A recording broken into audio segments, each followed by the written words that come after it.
What if you could keep an eye on the border nonstop, 17, 18 hours a day? Well, the Cochise County Sheriff's Office is trying to do that with a new drone, a big one that stays in the air for hours on end. Cochise County, right on the border fence. Someone slips through the fence and into the U.S. Cochise County wants to send this, or maybe this.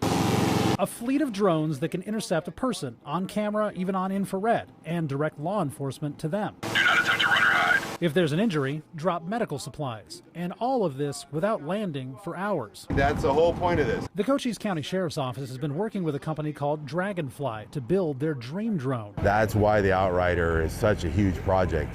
It's going to change the game for this kind of operations. Captain Tim Williams says the office already uses drones. They're small, cheap, and only last about 20 minutes. The possibility of having that thing deployed across the border is definitely what we're looking at. These drones, Dragonfly says, can operate for hours. There's a gas generator on them that charges the batteries as it flies. If you wanted to push it and you wanted to make the payload actually fuel as well, yeah, you could run this thing for, day and a half maybe. Dragonfly says they're still working out the kinks, but they want to roll them out soon. I think we've got probably two to 3 months of more work to do. Think about having the ability to have a quad-style copter that can stay up for 7 hours and use that to do surveillance and things like that. Why do they need drones that are going to be over people's homes for 17 hours a day? David Moss with the Electronic Frontier Foundation is thinking about that. So essentially, the privacy and civil liberties and human rights of people who live at the border is the cost that people pay for this technology. Moss studies border security, surveillance, and the virtual wall, technology deployed at the border. He says Cochise County has a lot of cameras, drones, and surveillance equipment.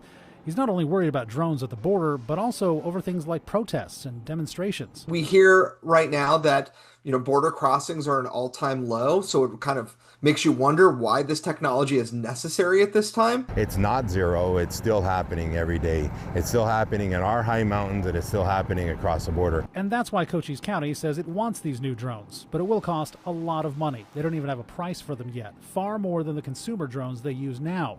Cochise County says they'll roll out first as a pilot program, a proof of concept. Then, if they work as advertised, the county can talk about buying them.